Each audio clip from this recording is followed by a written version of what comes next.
옛날부터 사람들은 영웅에 대한 이야기를 좋아했습니다. 특히 평범한 사람이 많은 고난과 역경을 이겨내고 승승장구하여서 사람들로부터 존경받는 영웅으로 거듭나게 될 때 사람들은 그 장면을 보면서 도파민이 터지는 것을 느끼게 됩니다.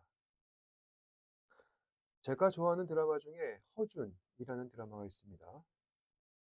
양반과 일반 백성의 구분이 분명했던 그 조선시대에 양반의 서자로 태어난 허준은 어릴 때부터 그 가정 환경 때문에 엇나가고 정신을 못 차리는 그러한 삶을 살았지만은 이제 정신을 차리고 경남 하동의 유명한 의원 유의태의 제자가 되어서 의술에 전념하게 됩니다.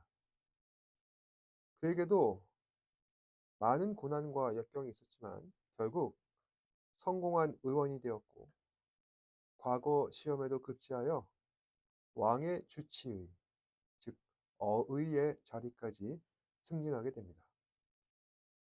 하지만 한때 정치 싸움에 휘말리게 되어 귀양 생활을 하였고 그럼에도 불구하고 그 어려움을 이겨내고 귀양지에서 우리나라 최초의 의학 저서 동의보감을 완간하였습니다.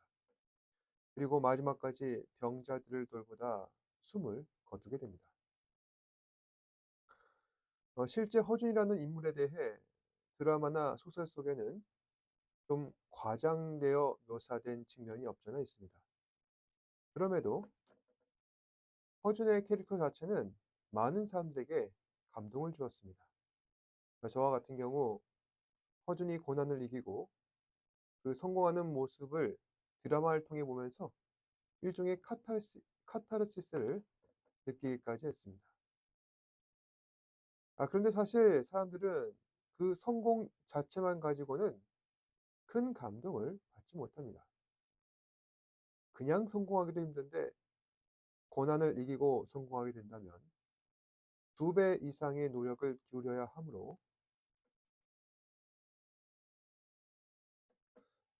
그렇게 애쓰고 노력한 사람들에 대해서 박수를 보내게 되는 것입니다. 그렇다고 한다면 기독교에서는 과연 이 고난이라고 하는 점에 대해 어떠한 관점을 보이고 있을까요? 예로부터 고난은 성경 말씀의 주된 테마였습니다. 많은 성경 인물들 가운데 좋은 평가를 받는 사람들은 대부분 극심한 고난을 받다가 마지막에는 큰 성공을 거뒀습니다. 대표적으로 요셉이 그렇죠.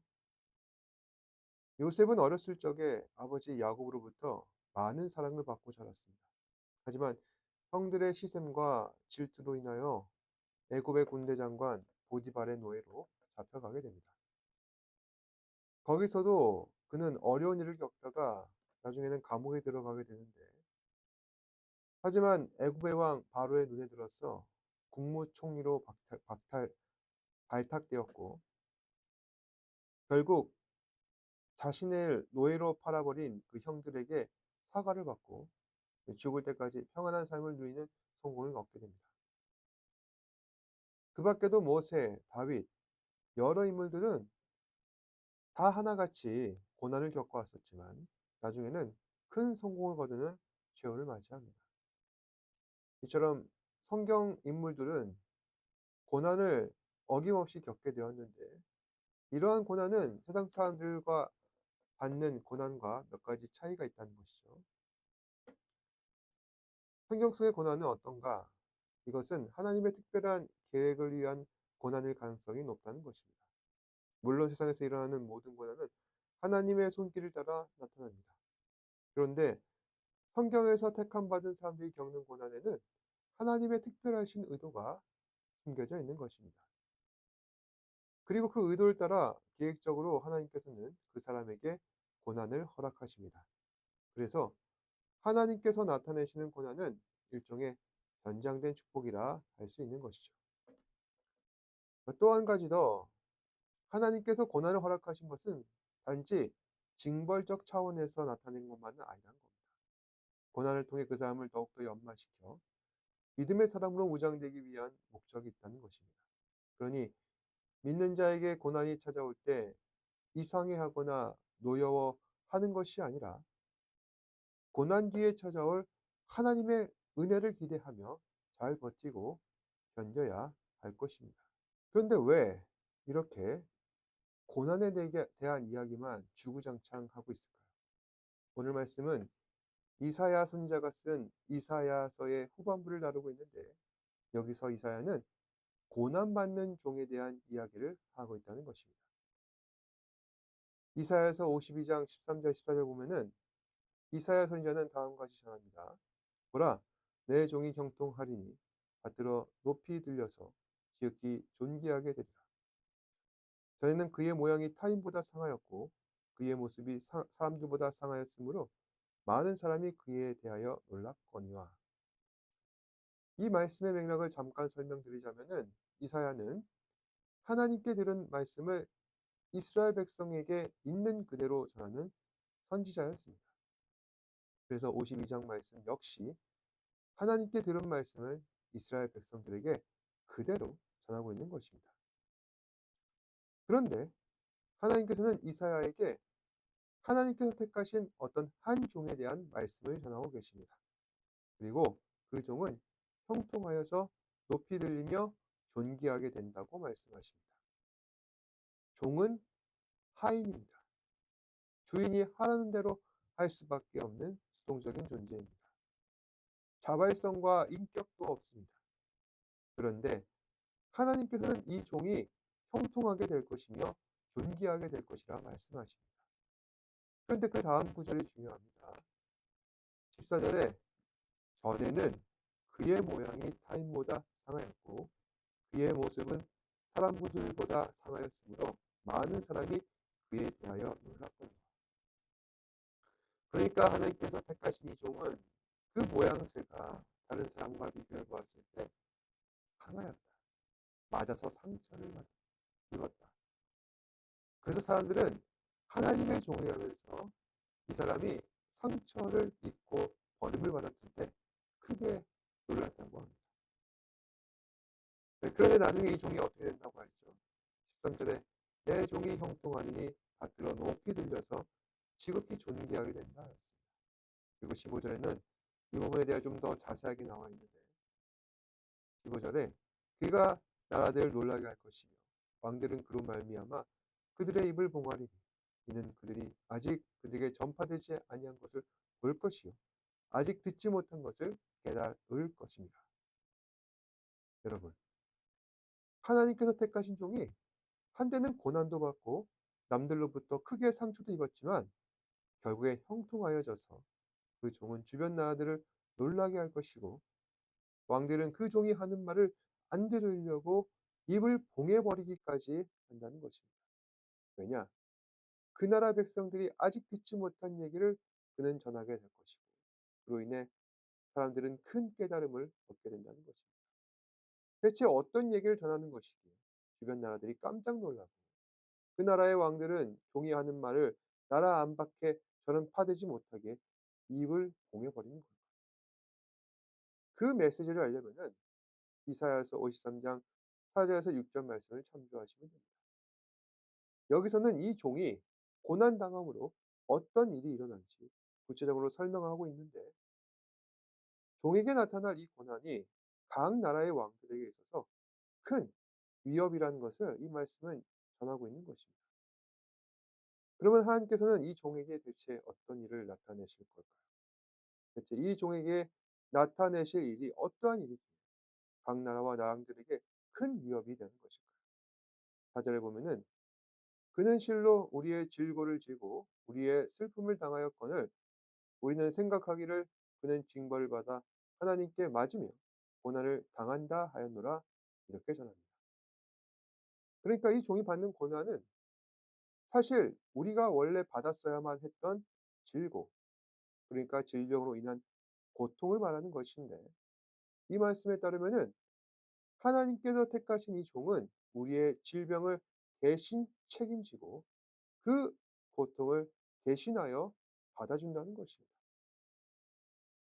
생각해 보면은 이 말은 믿어지지가 않습니다. 실제로 우리 가운데 병 안 걸리고 안 아파하는 사람 없습니다. 누구나 질병에 걸릴 수가 있고 누구나 사고가 나면은 크게 다칠 수도 있습니다. 그런데 말씀에 따르면 하나님께서 택하신 종이 우리의 병을 책임지고 상처도 담당한다. 이게 무슨 뜻일까요? 계속해서 5절 보시면 이렇게 전합니다. 그가 찔림은 우리의 허물 때문이요 그가 상함은 우리의 죄악 때문이다. 그가 징계를 받음으로 우리는 평화를 누리고 그가 채찍에 맞음으로 우리는 나음을 받았다.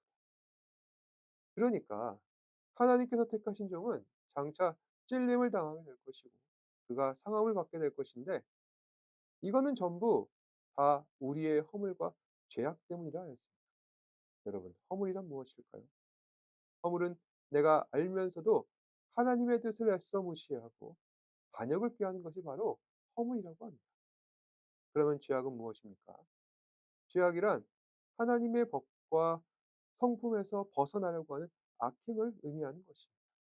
그러니까 허물은 죄악보다 좀 더 의도적이고 적극적인 죄에 속하는 것이고 하지만 둘 다 하나님의 뜻을 거역한다는 큰 죄라는 점에서는 별 차이가 없습니다. 그렇다고 한다면은 우리는 모두 다 하나님 앞에서 죄악과 허물을 가진 존재임에 부정할 수가 없습니다. 우리는 항상 의도적으로 하나님 앞에 죄를 범하기도 하고 그로 인하여서 하나님의 뜻으로부터 벗어나려 하기도 합니다. 그렇다면은 우리는 어떻게 되겠습니까? 당연히 대가를 받을 수밖에 없다는 것이죠. 그것이 심판이라는 것입니다. 우리는 이처럼 죄악과 허물로 인하여 심판이 정해진 존재입니다. 그런데 하나님께서는 그 심판을 우리가 아니라 택하신 그 종에게 감당시키셨다는 것입니다. 그 때문에 우리는 어떻합니까? 평화를 누린다고 하죠. 평화란 죄로 인하여서 원수가 되었던 하나님과의 관계를 다시 회복시키는 것을 말하며 나음이란 육신의 고통이나 마음의 상처가 치료받는 것을 말하는 것입니다. 그러니까 하나님께서 택하신 종에게 우리의 심판을 대신 집행하심으로 우리가 얻는 효과는 무엇이죠? 하나님과의 관계가 회복되고 몸과 마음의 상처와 그 아픔까지도 치유받게 된다는 것입니다. 근데 더 놀라운 것은 그다음 6 절입니다. "우리는 다 양 같아서 그릇 행하여 각기 제 갈 길로 갔거늘 여호와께서는 우리의 모두 죄악을 그에게 담당시키시고" 다 양 같아서 그릇 행하여 제 갈 길로 라고 하는 말은 사람들이 각자 하나님을 떠나 이기적이고 잘못된 일을 행한다는 것을 의미하는데 왜 제가 이 구절이 놀랍다고 말씀드렸냐면은 하나님께서 이렇게까지 저희를 용서하시고 품어 주셨음에도 불구하고 사람들은 다 제 갈 길로 행하여 자기 원하는 대로 하고 싶은 대로 하며 살면서 이렇게 지내고 있다는 것입니다. 여러분, 사람들의 본성이 그렇지 않습니까? 제가 예전에 존경하던 한 선생님이 계셨는데 저는 졸업하고 나서도 스승의 날이 되면은 꼭 그분을 찾아뵙겠다고 마음을 먹었습니다. 그런데 저는 실상 졸업하고 나서 그분을 한 번도 찾아뵌 적이 없습니다. 저에게도 여러 가지 사정이 있었죠. 그리고 아마 선생님께서도 다 자기 생활이 바쁘니까 어쩔 수 없는 거라 생각하셨을 겁니다. 그런데 이처럼 저 스스로 결심한 계획도 지키지 못하는 것을 보면은 하물며 하나님 앞에서 우리 모습은 어떨까? 말씀을 듣고 회개하며 이제는 내가 다시 범죄하지 않겠다고 생각을 했었는데 마음으로 행동으로 죄를 범하는 이러한 연약한 모습을 보면은 6절 말씀대로 '나는 정말 자기 마음대로 제 갈 길 가는 어린 양에 불과하구나.' 그런 생각을 하게 된다는 것입니다. 그런데 하나님께서는 그런 저희도 용서해 주신다는 것이죠. 그리고 그 용서의 방법이란 우리 모두의 죄악을 택함 받은 그 종에게 담당시키셔서 해결한다는 것입니다. 바로 이것이 택함 받은 종이 세상 가운데 널리 전할 메시지인 것이죠. 즉 하나님의 구원을 종을 통해 이루어 주신다는 것이 중요한 메시지라는 것입니다. 그리고 하나님께서는 종으로 하나님의 구원을 이루시겠다는 이 사실을 세상에 널리 알리려 하십니다. 바로 이것이 각 나라와 왕들에게 있어서 큰 위협이 될 수 있다는 것이죠. 그러니까 세상의 권세들은 자신들의 힘을 유지하기 위해 한 가지 믿음을 주려 합니다. 내가 너를 보살피고 내가 너를 돌봐주고 내가 너를 구원할 수 있어. 그런 존재는 나 혼자밖에 없어. 왕밖에 없어. 이 나라가 너를 지키는 거야. 그러니 나한테 충성해. 내가 하라는 대로 해. 그렇게 은연중에 지금도 우리에게 명령하며 존재한다는 것입니다. 그런데 하나님께서 한 종을 택하신 그 종으로 말미암아 진정으로 우리를 다스리시고 통치하시는 분은 누구신지, 우리를 보호하시고 구원하실 존재는 누구인지 이제 깨닫게 하려 하십니다. 그러니 아무리 세상 권세가 우리의 삶을 우겨싸고 지배할지라도 그 지배력이 효과적으로 미치지 못하게 된다는 것이죠.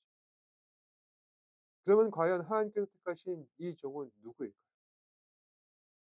이 말씀이 쓰여진 당시에는 구약시대입니다.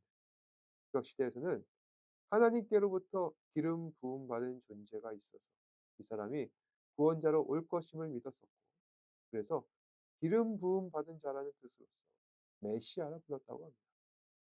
그리고 그 메시아가 다들 알고 계신 독생자 예수 그리스도를 의미하는 것이죠. 그러니 오늘 말씀은 예수 그리스도의 탄생을 예언하고 세상에 널리 전하기 위한 목적으로 기록된 본문이라 할 수 있습니다.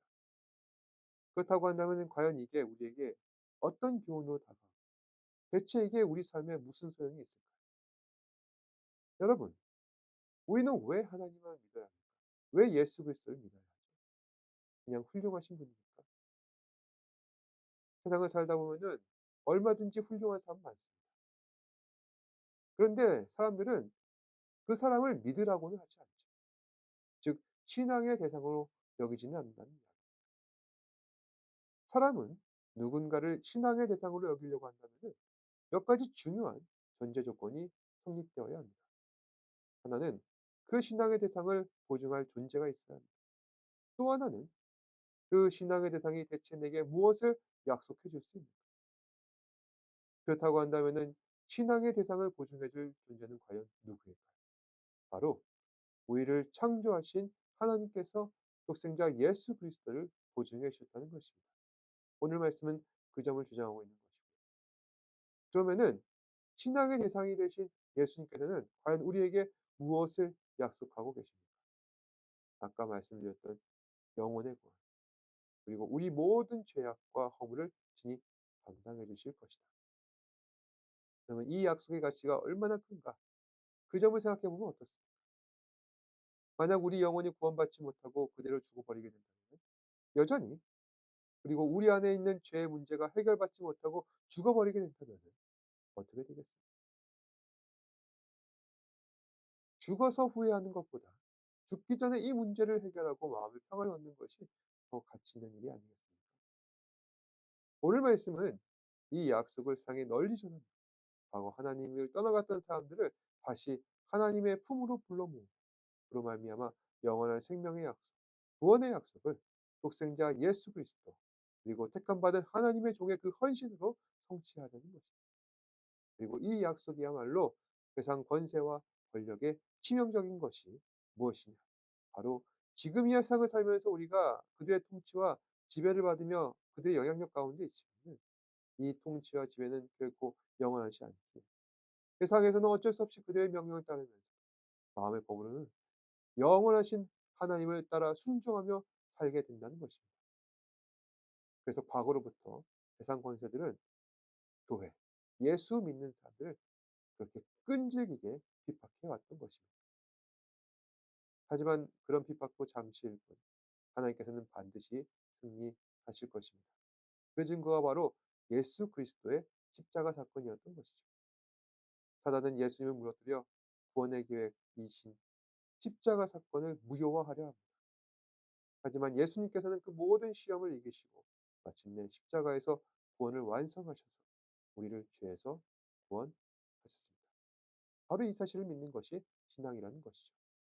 그리고 우리는 이 신앙의 유산을 잘 이어받아서 하나님의 자녀로 성장하며 세상 어떤 어려움 가운데서도 고난을 이기고 하나님 앞에 영광을 돌리는 삶을 살아야 한다는 것입니다. 오늘 이 말씀들을 가슴에 잘 새기시고 '내가 왜 신앙을 가져야 하는가? 예수님을 왜 믿어야 하는가?' 그 이유와 목적을 다시 생각하시고 하나님 앞에 영광을 돌리시는 저와 여러분 되시기를 주님의 이름으로 축복합니다. 기도하겠습니다. 은혜와 진리가 충만하신 아버지 하나님 감사합니다. 예수님께서 우리에게 찾아와 주셔서 우리를 죄와 허물로부터 구원하시고 대신 그 모든 죄짐을 짊어지셔서 영원하신 하나님 나라를 다시금 확신하게 하신 것 감사합니다.